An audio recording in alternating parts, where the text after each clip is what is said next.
Hello hello, aujourd'hui on se retrouve pour une nouvelle vidéo, j'espère que vous allez bien m'entendre parce qu'il y a ma voisine qui fait des travaux, il y a mon bébé qui fait que pleurer, bref, donc j'espère que ça va le faire.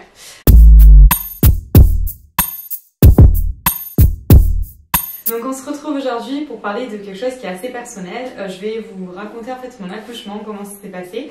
En temps normal, j'aurais pas voulu l'exposer publiquement, enfin raconter ça à tout le monde sur les réseaux sociaux parce que je considère que c'est personnel. Mais comme ça s'est super bien passé et qu'on voit souvent des témoignages qui sont assez négatifs ou voilà, qui sont des accouchements qui se sont mal passés, j'avais envie de vous partager mon expérience positive, peut-être pour en rassurer certaines.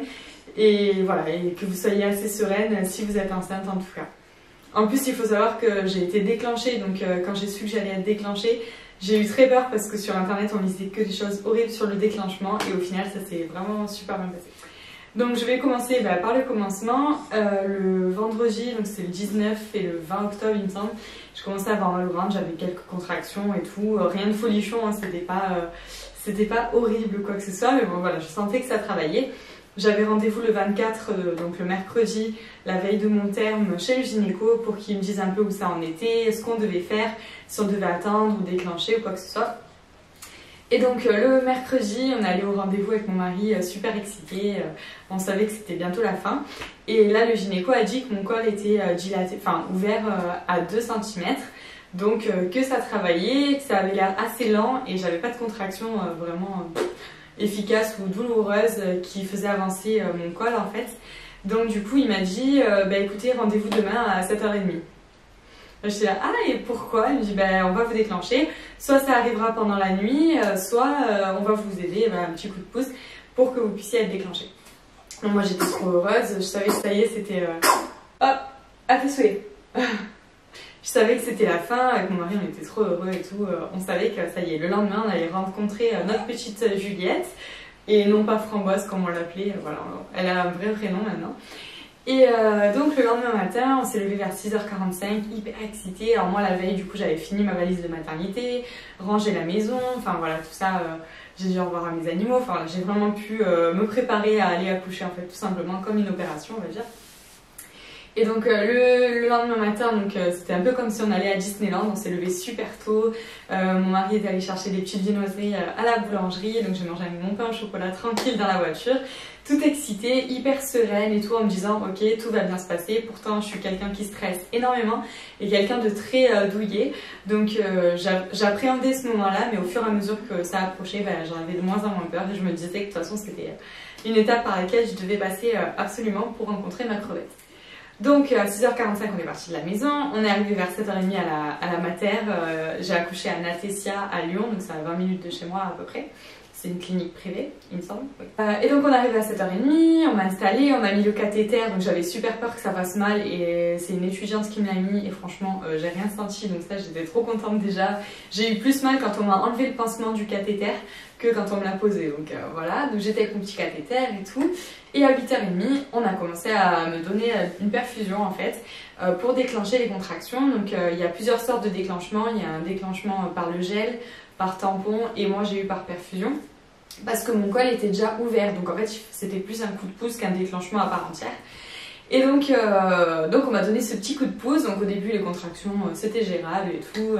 De 8h30 à 11h à peu près, voilà, j'arrivais à les supporter, avec mon mari on rigolait, on prenait des photos, c'était un peu long, je commençais à avoir faim et soif mais j'avais plus le droit de manger ni de boire, mais bon, ça c'était pas grave. L'équipe était adorable et de 11h30 à 12h30, là ça commençait à devenir vraiment fort, sachant qu'en fait le problème des déclenchements c'est que vous avez des contractions fortes beaucoup plus rapidement qu'un travail classique parce que c'est le but en fait de vous doser, de vous administrer des hormones en fait qui déclenchent les contractions, donc l'ocytocine, pour que ça aide le travail en fait et pour que vous puissiez être dilaté à 10 pour que le bébé puisse sortir. De 11h30 à 12h30, là ça devenait vraiment ingérable, je criais un petit peu, j'arrivais plus à gérer.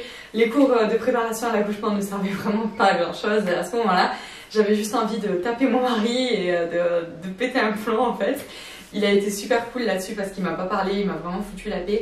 Il essayait de m'arroser avec le brumisateur, sauf que j'ai pas pris, enfin j'ai pris un pas cher et l'eau était dégoûtante. Donc franchement, un conseil, si vous accouchez, prenez un brumisateur Evian ou quoi pour que vous puissiez boire un peu l'eau du brumisateur, parce que moi j'ai pas pu le faire et j'avais très soif à la fin de l'accouchement. Mon mari a vraiment géré, il m'a aidé le pauvre comme il pouvait, même si j'avais, voilà, c'était très compliqué de prendre sur moi. Ça a duré 1 heure et au bout d'1 heure j'ai appelé la sage-femme, j'ai dit je suis désolée vraiment, j'en peux plus, appelez l'anesthésiste et tout, il me faut la péridurale parce que je vais jamais tenir.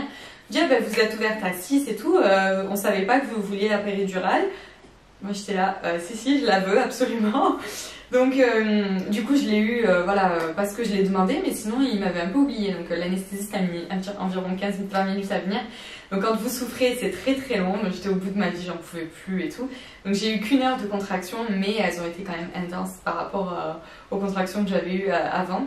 Mais elles étaient très efficaces du coup, vu qu'elles faisaient travailler mon col. Donc on m'a posé la péridurale, ça aussi j'en avais une peur bleue et franchement la prise de sang ça fait plus mal. Vraiment, j'ai rien senti, j'avais peur de bouger pendant les contractions et que ça me touche la colonne vertébrale ou je sais pas trop quoi. Et franchement, ça s'est super bien passé. Là encore, mon mari voilà, m'a aidé à tenir mes mains et tout. Et la péridurale, franchement, ça m'a vraiment pas fait mal. Au contraire, j'étais trop heureuse après.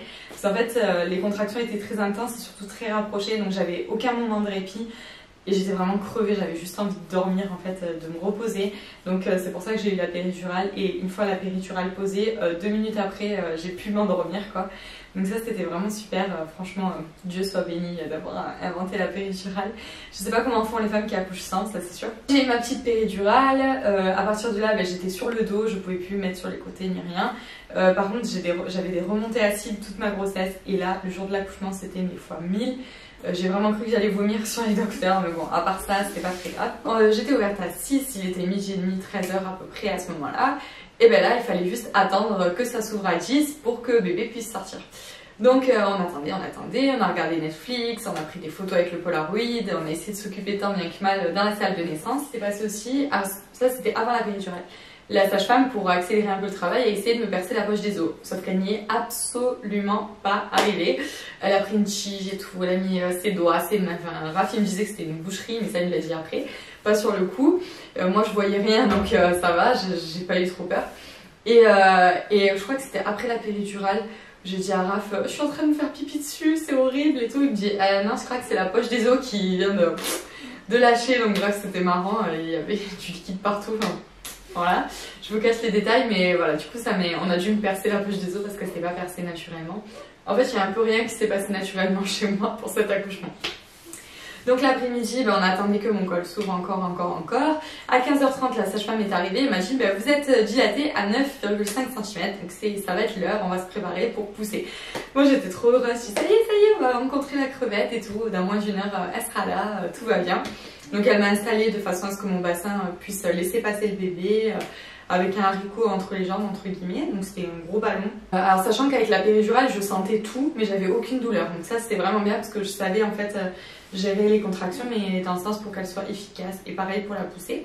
Et donc vers 16h elle m'a installée, elle a dit voilà on va pouvoir commencer à pousser. Donc moi je commençais à avoir vraiment envie de pousser, comme si j'avais vraiment envie d'aller aux toilettes. En fait je sentais que ça appuyait, sauf que mon gynéco avait un autre accouchement exactement en même temps qui était un peu plus avancé, donc il est parti à côté et moi j'étais là, je dis mais je vais jamais pouvoir me retenir de pousser. Elle me dit écoutez commencez à pousser et puis on verra quoi, au pire voilà, on verra comment ça se passe. Elle pouvait accueillir le bébé aussi en tant que sage-femme, mais j'arrivais vraiment pas à me retenir quoi, je sentais, donc c'était trop bien parce que j'ai vraiment pu accompagner mon bébé.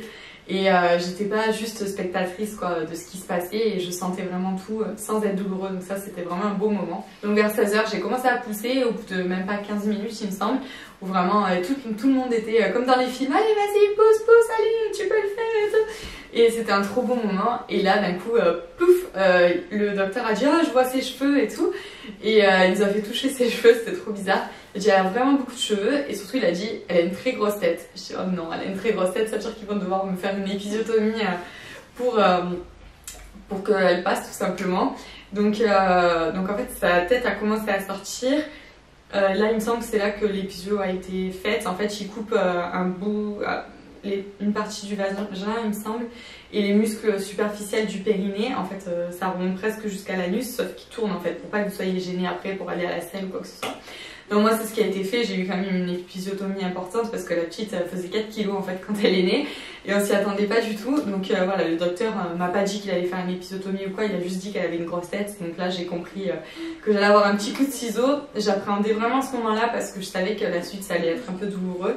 Mais bon, je me suis dit dans tous les cas il faut la sortir, donc c'est comme ça que ça doit se passer. Et là ça a été magique parce que sa tête est sortie et splash, ça a fait un petit bruit, splash quoi.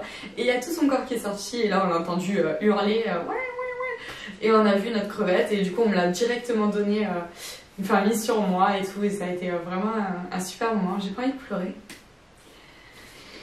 J'ai pas envie de pleurer, mais c'était vraiment un trop beau moment. On a enfin pu la rencontrer et profiter d'elle et tout, l'avoir contre nous. Et c'était vraiment un trop beau moment. Enfin, surtout après l'accouchement de rêve que j'ai eu, vraiment, où j'ai eu pratiquement aucune douleur, où tout s'est très bien passé.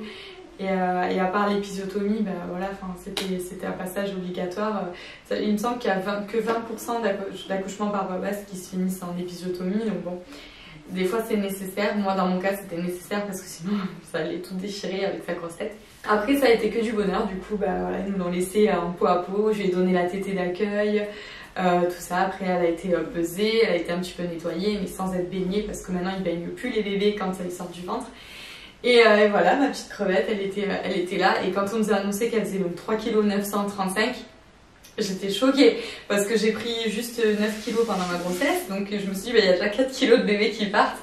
Et donc ça, c'était vraiment...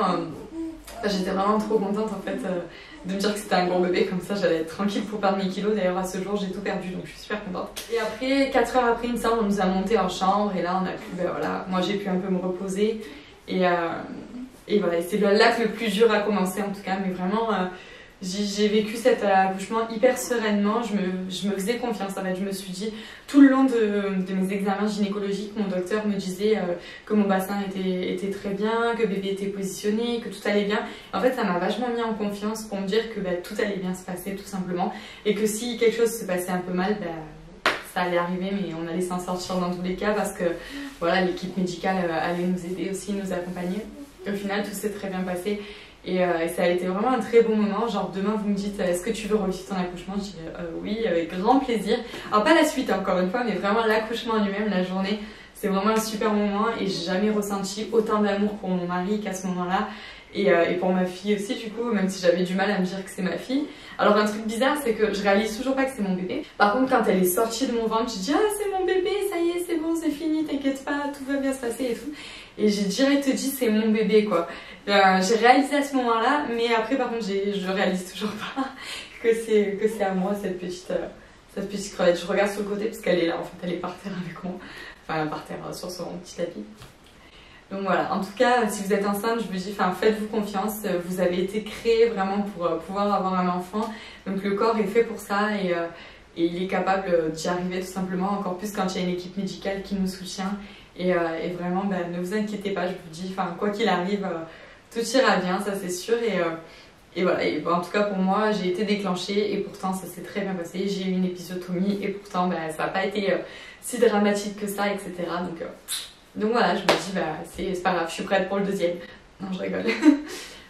J'espère que ce petit récit vous a plu. Dites-moi dans les commentaires, en tout cas, si votre accouchement était un bon souvenir. Si vous aviez regardé des témoignages d'accouchement avant d'accoucher. Moi, je sais que je regardais souvent Baby Boom. Et voilà, des fois, ça me faisait flipper d'entendre les femmes hurler de douleur et tout. Je vais faire une seconde partie de vidéo où je vais vous expliquer la suite de l'accouchement, qui est un peu moins rigolote. Mais je me dis que ça doit être bien. C'est pas mal d'en être informé parce que moi, je savais pas tout. Et clairement, j'en ai un peu bavé. En tout cas, je vous dis à très bientôt pour une autre vidéo et n'oubliez pas de mettre un petit like ou de vous abonner. Bye bye!